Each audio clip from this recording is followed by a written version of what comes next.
Hello and welcome to Idea TV News Update. I am Cynthia Bassi. We begin with the headlines.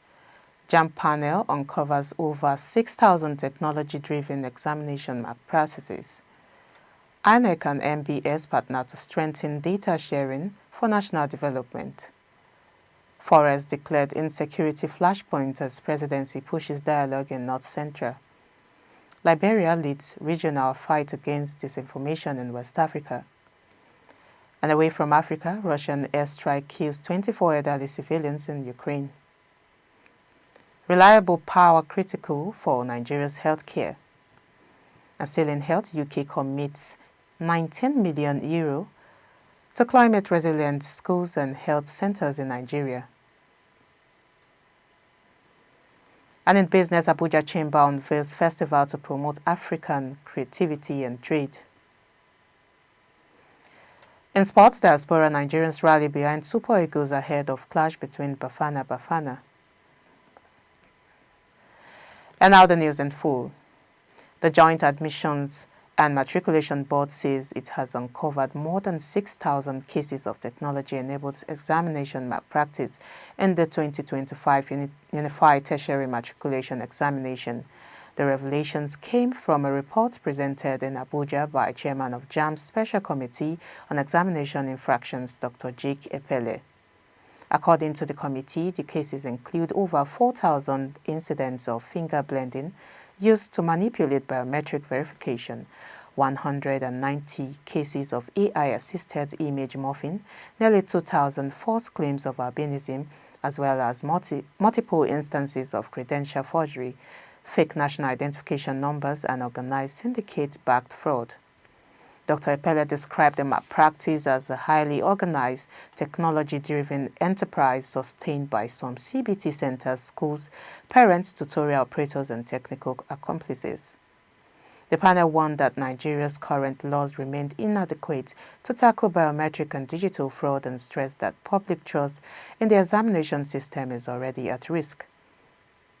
Among its recommendations, the committee called on JAMB to deploy AI-powered biometric anomaly detection and force-door verification systems, establish a National Examination Security Operations Center, and strengthen disability verification.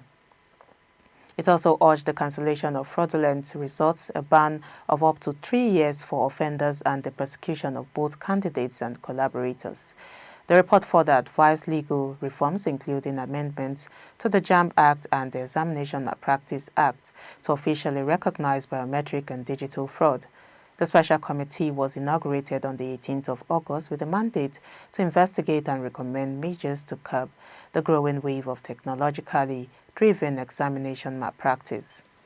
Moving on, the Independent National Electoral Commission and the National Bureau of Statistics have held their first-ever meeting to strengthen collaboration on data sharing and the use of public infrastructure for national development. During a courtesy visit to INEC headquarters in Abuja, the Statistician General of the Federation, Adeyemi Adeniran, met with INEC Chairman Professor Mahmood Yakubu. Both leaders underscored the importance of leveraging their vast data resources to improve governance and support sustainable development. Professor Yakubu commended the NBS for managing Nigeria's largest official database while highlighting INEC's own extensive voter register, the country's most comprehensive database for adult citizens. He stressed that the Commission is open to partnerships that align with national interests, provided they respect legal safeguards under the National Data Protection Act. He also urged the NBS to include the condition of public facilities, especially primary and secondary schools, used as polling units in its national surveys. Many of these schools, he noted, lack electricity, water, and accessibility features, affecting both elections and public use. On his part, Mr. Adeniran said a significant portion of data needed for the Sustainable Development Goals comes from administrative sources. He described INEC's records as crucial and announced plans to integrate the Commission into the Integrated System of Administrative Services, a digital platform that enables real-time data sharing among government agencies. Both institutions reaffirmed their commitment to collaborate describing the partnership as vital for strengthening electoral processes and advancing national development. In other news, the Commandant General of the Nigerian Forest Security Service, Ambassador Joshua Osatimehin-Wole, has warned that Nigerians' 1,129 forest reserves, including 174 in the North Central region, are flashpoints for insecurity and require tighter surveillance. Speaking at a capacity building training in Abuja, he identified Niger, Kwara and Benue, 3 states bordering international frontiers, as epicenters that demand enhanced monitoring. He linked current security challenges to the aftermath of Libya's crisis, which scattered mercenaries across the Sahel. The forum was organized under the Presidential Community Engagement Peace Initiative. Senior Special Assistant to the President on Community Engagement, North Central, Dr. Abiodun Nesret, said nearly 70% of insecurity in the region can be addressed through dialogue, reconciliation, intelligence sharing, and community engagement rather than military force alone.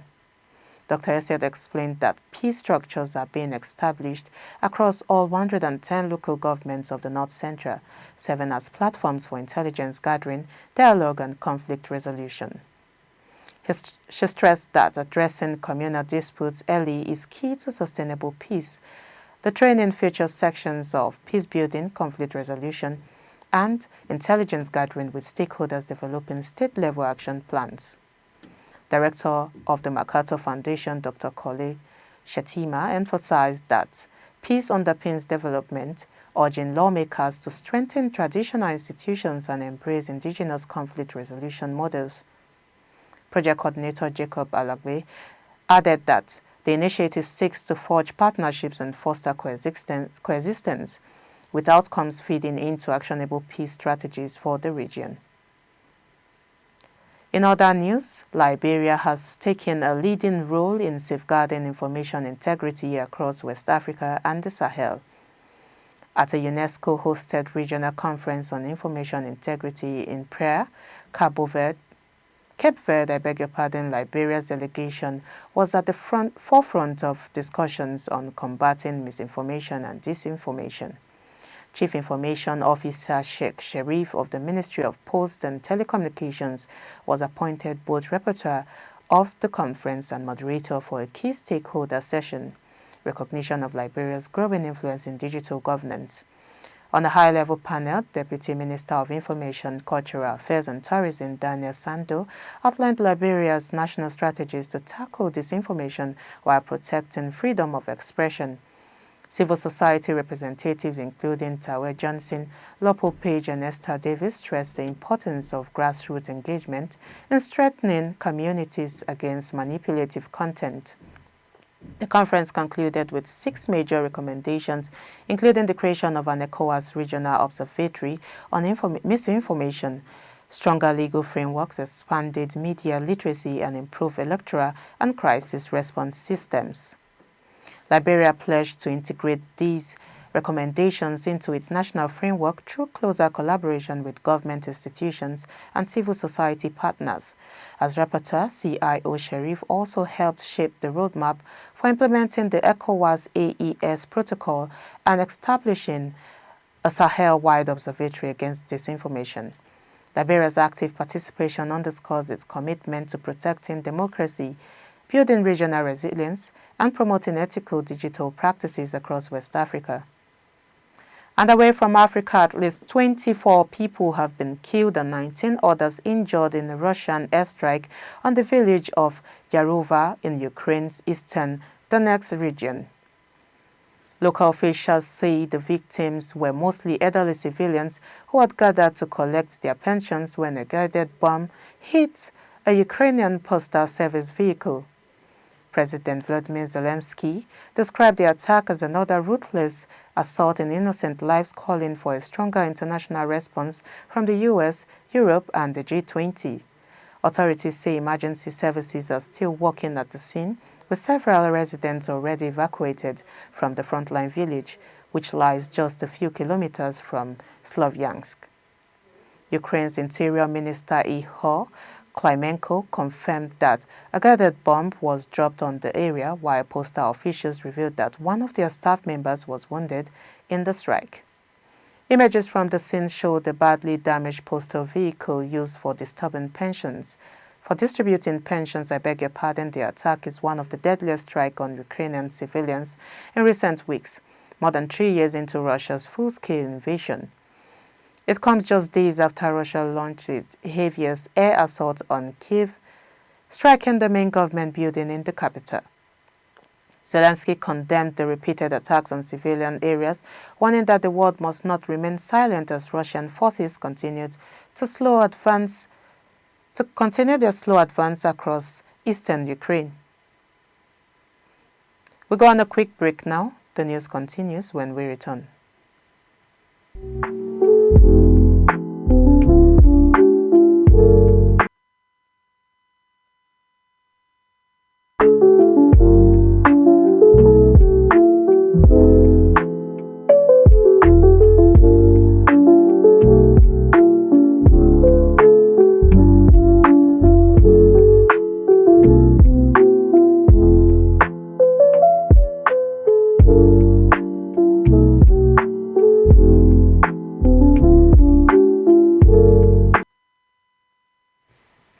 Welcome back. If you're just joining, this is the Idea TV News Update. Now the rest of the news continues. In health, the World Bank has stressed that reliable electricity is critical for strengthening Nigeria's healthcare system.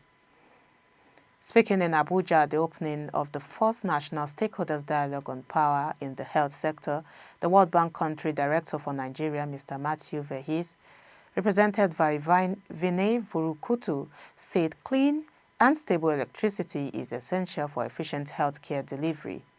He highlighted 3 World Bank-supported initiatives. The Nigerian Electrification Program has already provided power to 100 health centers across all 36 states and 2 teaching hospitals.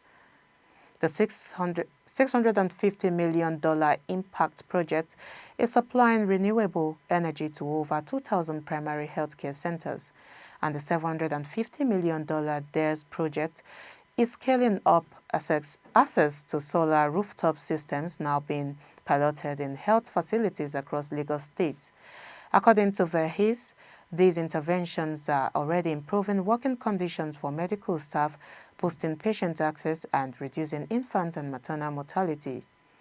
Permanent Secretary of the Ministry of Power, Mahmouda Maman, described unreliable electricity as a threat to healthcare delivery while reaffirming the government's commitment to clean and affordable power for all health institutions.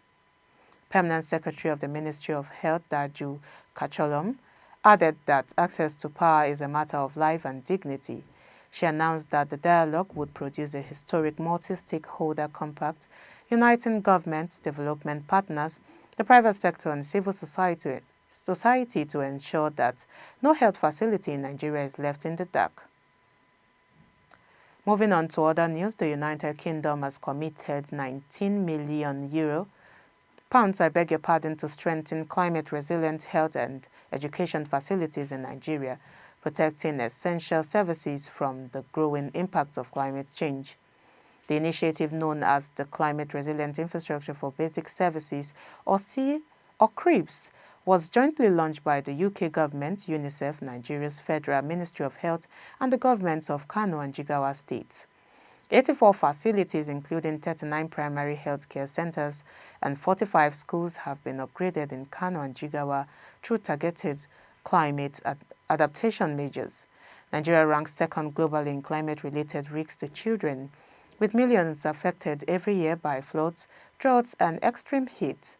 Speaking at the inauguration, Cynthia Rowe, Development Director of the British High Commission in Abuja, said the UK government is proud to back Nigeria's efforts in climate adaptation.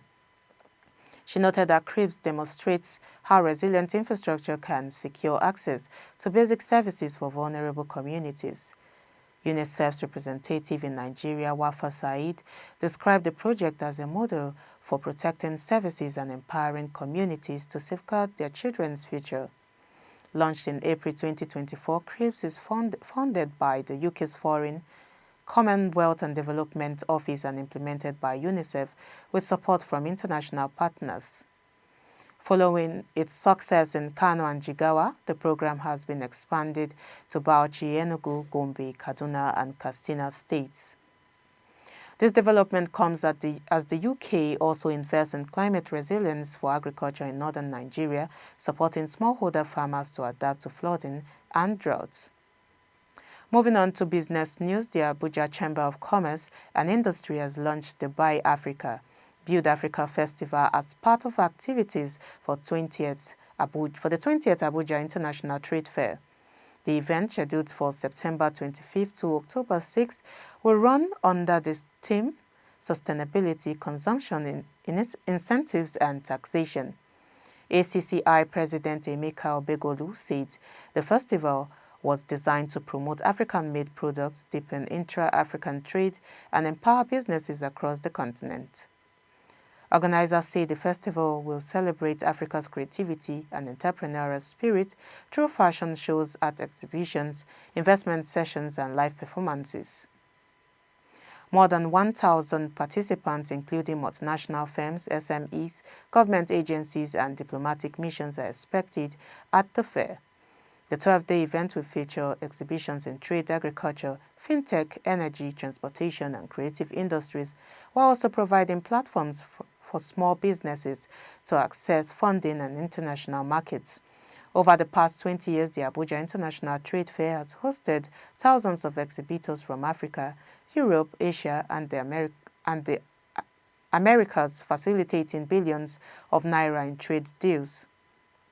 This year, stakeholders such as the Central Bank, FIROS, the National Council on Climate Change, and key ministries will participate in panel sections. Obegolu described the festival as a call to action for Africans to trade with Africa, invest in Africa, and build Africa's economic future. And in sport, Nigerians living in South Africa have shown their full support behind the Super Eagles ahead of today's crucial FIFA World Cup qualifier against Bafana Bafana in Bloemfontein.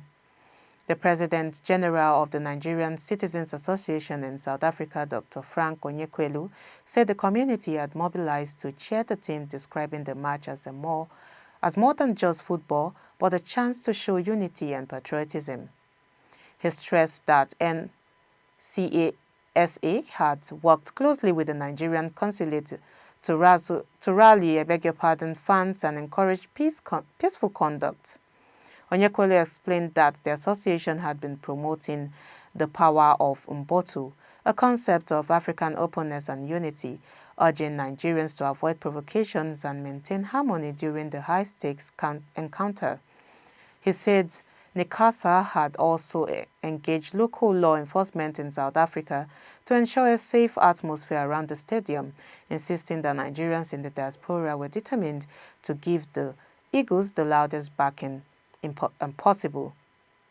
Confidence remains high among fans as Nigeria sits third in Group C with 10 points, one behind Benin, while South Africa lead with 16 points after their win over Lesotho.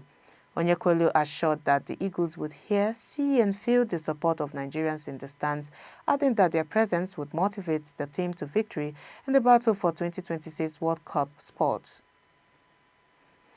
And that's all we have for you on Idea TV News Update. But before we go, here's a recap of the headlines. We brought you news that JAMB panel uncovers 6,000 technology-driven examination malpractices. And INEC and NBS partner to strengthen data sharing for national development. We also brought you news that Forest declared insecurity flashpoints as presidency pushes dialogue in North Central. Liberia leads regional fight against disinformation in West Africa. And away from Africa, Russian airstrike kills 24 elderly civilians in Ukraine. In health, reliable power critical for Nigeria's health care. UK commits £19 million, to climate resilient schools and health centers in Nigeria. And in business, Abuja Chamber unveils festival to promote African creativity and trade. And lastly, in sports, diaspora Nigerians rally behind Super Eagles ahead of clash between Bafana Bafana. Do not forget to follow us across all our social media platforms at Idea Television. I am Cynthia Bassi. Thank you for watching.